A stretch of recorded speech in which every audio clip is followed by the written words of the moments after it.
La crise sanitaire du Covid-19 est heureusement en train de s'atténuer dans tous les pays. Cependant, elle s'est rapidement transformée en une crise économique à échelle mondiale.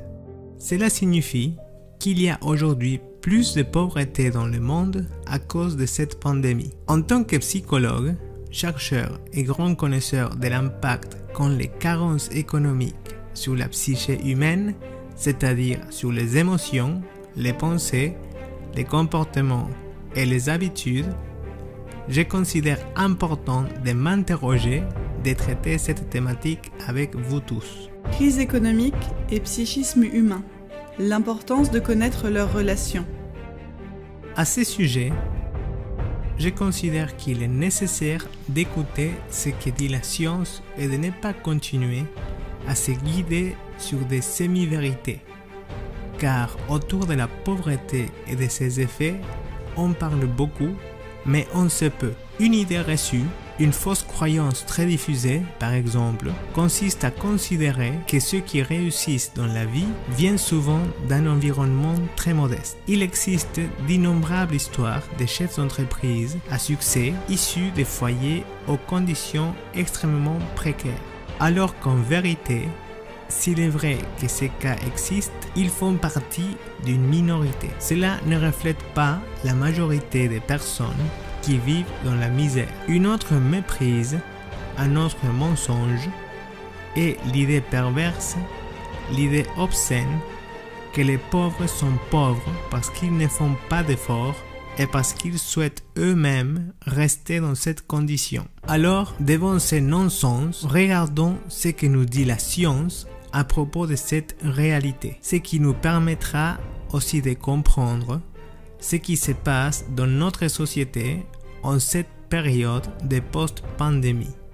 Relation entre crise économique et criminalité.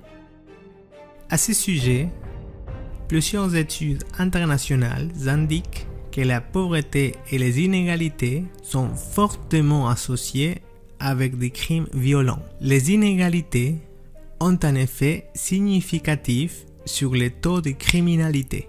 En général, les inégalités accentuent la criminalité. La raison de cette corrélation proviendrait du fait que le besoin économique, la souffrance de vivre dans le manque, finit par affecter la formation de la personnalité. Les carences et la pauvreté économique forment un bouillon de culture où peuvent germer des personnalités peu intègres.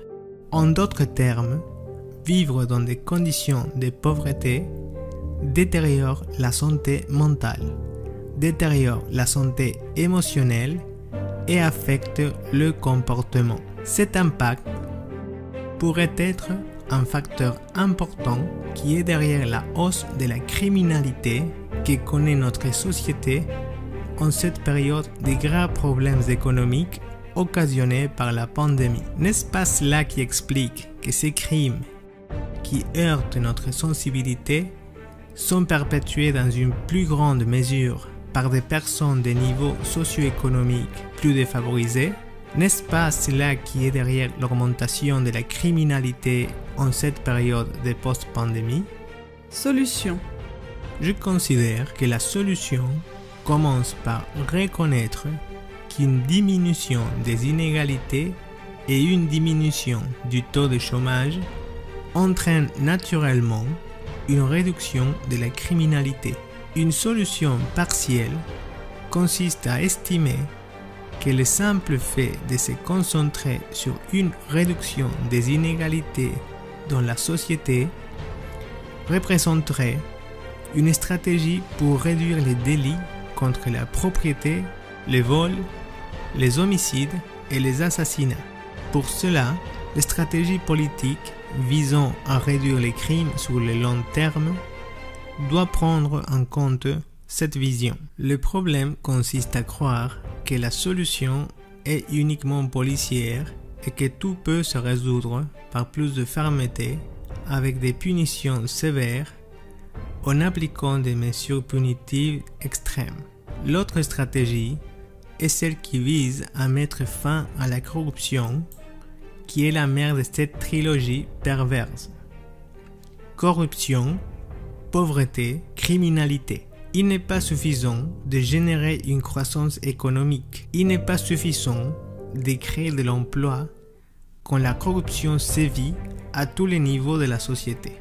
On dirait alors que ce que fait une main, l'autre l'efface, influencé par la pourriture de la corruption politique, la pourriture des soi-disant professionnels faisant régner la justice et qui sans aucun scrupule libèrent de nombreux criminels, des sujets impliqués dans de graves délits.